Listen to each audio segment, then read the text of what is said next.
tangannya angkat biar tunjukkan semangatnya. Gas, gas. Gitu ya.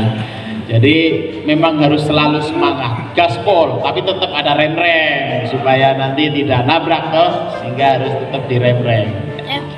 Ya, supaya semangat dulu, saya ingin cek dulu, mudah-mudahan ini sudah apa disampaikan juga oleh Ustadz Yusuf, Ustadz Abdul. Kalau bahasa Maluku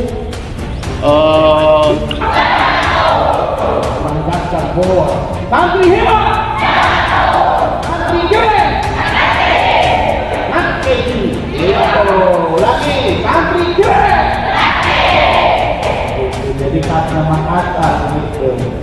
Baik, kemudian satu lagi, izinkan pukulan kita itu robohkan tembok itu. Bismillah ya.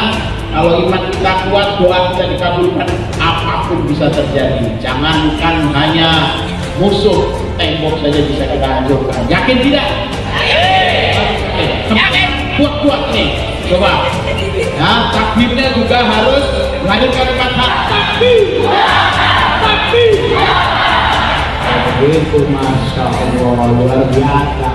Alhamdulillah, warahmatullah, dan saudara sekalian yang dirahmati Allah Subhanahu wa Ta'ala.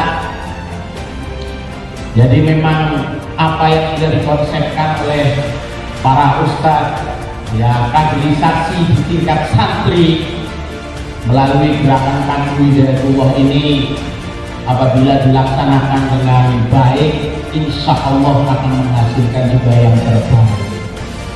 Dan alhamdulillah Makassar, Al-Bayan sudah terus berproses untuk semakin baik dan semakin baik. Insya Allah setahun 2 tahun lagi masjid ini akan penuh dengan kader-kader yang hebat dan keren. Amin.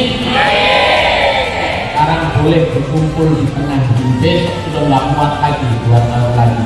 Kalau antum tunjukkan prestasi di bidang akhlak, akademik, ya, dan juga nanti dakwah di tengah masyarakat dan di keluarga masing-masing, insya Allah akan berdatangan kader-kader hebat dan keren juga di kampus ini. Amin.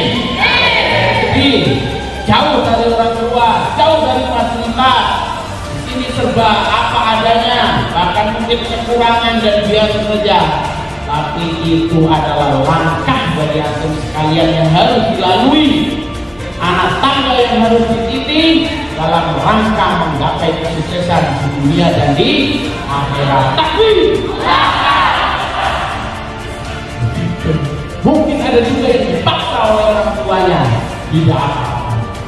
Sekarang habiskan air matamu, mungkin bersedih, tapi nanti antum akan membuat orang tuamu tersenyum bahagia karena memiliki anak yang soleh yang mendoakannya dan menjadi investasi akhirat. Apabila mereka sudah meninggal dunia, pahalanya terus mengalir dan insya Allah kita semua akan reuni di surga. Amin. Amin. Mau begitu?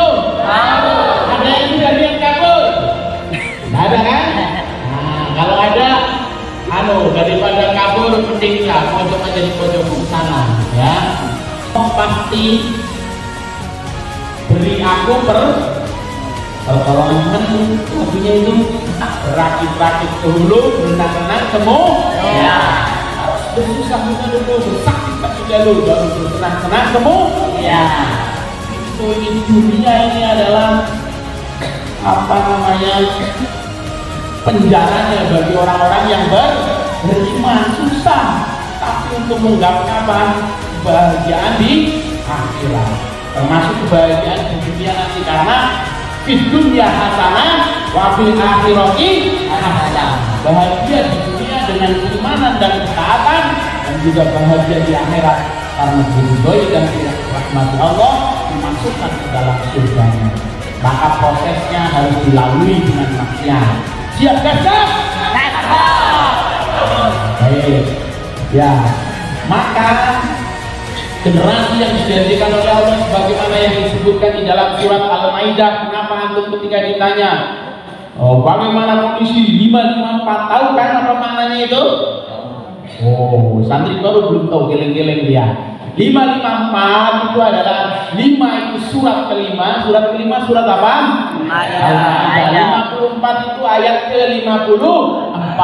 Kita ada generasi Al-Maidah 554 yang intinya di dalamnya adalah generasi yang akan dihadirkan oleh Allah Subhanahu wa taala ketika banyak generasi atau kaum ini sudah menjauh bahkan murtad dari agama Allah Subhanahu wa taala.